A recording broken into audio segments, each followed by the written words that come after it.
আসসালামু আলাইকুম এভরিওয়ান, স্বাগতম আমার চ্যানেলে। আজকে আমার চ্যানেলে আয়োজনে আছে গরু গোশতের কালো ভুনা। আশা করছি পুরো ভিডিও সাথে থাকবেন।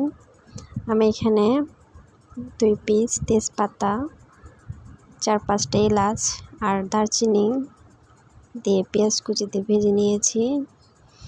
পেঁয়াজটা লালচে করে ভেজে এখানে আমি 4 চামচের মতো আদা রসুন বাটা দিয়েছি আর দিয়েছি 1 চা চামচ লবণ। এগুলো দিয়ে তেলের মধ্যে আমি আদা রসুনটা বেটে নিব, যাতে করে আদা রসুনের কাঁচা গন্ধটা না থাকে। 1 কাপ পানি দিয়ে দিয়েছি। এই পর্যায়ে আমি মশলা দিয়ে দিব। এখানে আমি রাঁধুনি রেডিমিক্স যে কালো ভুনার যে মশলাটা এটি ইউজ করব 1 প্যাকেট।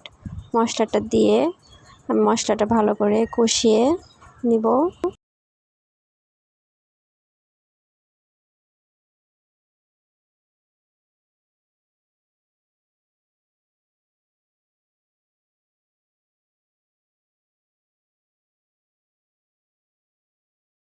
এখানে মাংসগুলো আমি ভালো করে ধুয়ে নিয়েছি।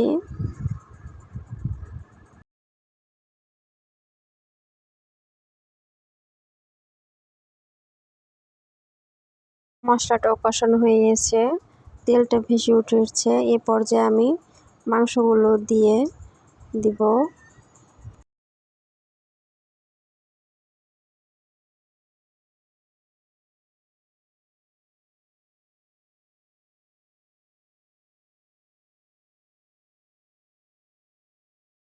মাংসগুলো মশলার সাথে ভালো করে মিশিয়ে এটা আমি ঢেকে দিব। ঢেকে রান্না করব 30 থেকে 40 মিনিট হাই হিটে।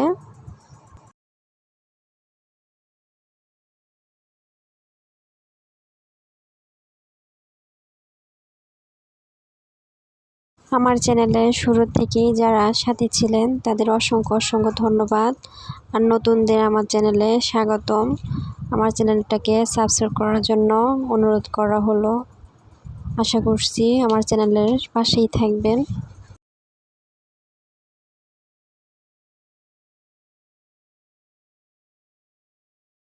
মাংসের মধ্যে আমি 5-6টা কাঁচামরিচ দিয়ে দিয়েছি। মাংসের মধ্যে যে ফোড়নটা দিব সেজন্য আমি ঘি ইউজ করব।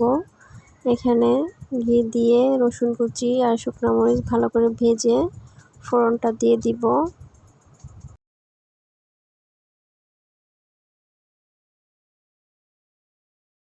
এ পর্যায়ে চুলার আঁচটা হাই রেখে অনবরত নাড়তে থাকবেন, এতে করে মাংসের কালারটা সম্পূর্ণ কালো হয়ে যাবে।